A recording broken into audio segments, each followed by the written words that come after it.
The Punisher gets confronted by two cold-blooded Norwegian twins, Eric and Lars Hells, hired killers working for a cocaine boss.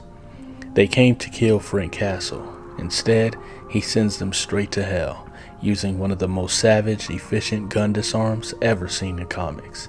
Let's break down every brutal second of this close quarters engagement. We open on Frank Castle face to face with both twins. Eric has a pistol already trained on him. Full extension, dominant eye lined up with the front sight. This is a classic close range ambush, and Frank is on the back foot. But notice his posture, he's not panicked. His hands are in motion but not aggressive. He's setting the trap. Eric's signature move, 3 rounds to the forehead. But Frank decides not to wait for the signing. Castle makes his move. He quickly shifts off the center line to his right. Why is this important? Because the number one rule of surviving a gun threat is to get off the line of fire. Even if you control the gun, if you're still in front of the muzzle, you're dead. As he moves, Castle simultaneously grabs the slide of the pistol with his left hand. This is a high-risk, high-reward maneuver. By clamping down on the slide, Frank prevents the weapon from cycling, meaning it won't fire more than once, even if it does discharge.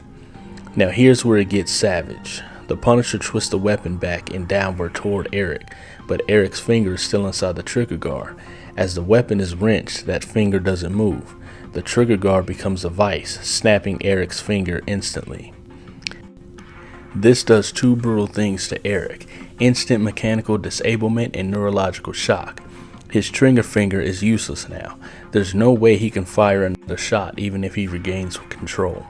The body often reacts to sudden intense pain with disorientation, loss of grip strength, and even temporary paralysis in the hand. As Castle continues to twist, the pressure causes Eric's finger to involuntarily pull the trigger. 1 round is fired, and it slams into Lars' chest. Lars never saw it coming. Frank just used his own twin's weapon with no trigger contact from his own hand to take him out. That's tactical efficiency and psychological warfare. Eric, now in shock from his broken finger and seeing his brother collapse, is wide open. Castle capitalizes immediately. He delivers a powerful front kick to the chin, snapping it upward. This isn't a flashy move, it's practical and effective. The result? Whiplash to the neck, loss of balance, and total disorientation. Eric is thrown backwards, and Punisher now has full control of the engagement. As Eric scrambles, Castle doesn't hesitate. He draws down, delivers a single, precise shot. Boom. We don't see the impact, but given Castle's positioning in the exit flash, it's likely a headshot. No wasted ammo, no drawn-out struggle. In total, 2 rounds, 2 bodies. The sequence is not just brutal, it's masterful. The Punisher uses biomechanics, psychology, and his environment, all in under 10 seconds. The twins were hired to kill. Instead, they just became another 2 names on Castle's war journal. Now, the techniques you saw are not for show. They're rooted in real martial arts systems developed for survival when lives were on the line. In real life, these aren't techniques to use lightly or at all outside of life or death scenarios. They're devastating, they're lethal, and they carry consequences legally and morally. This breakdown is for education and entertainment purposes only, to show the science, the strategy, and the brutal efficiency behind Punisher style.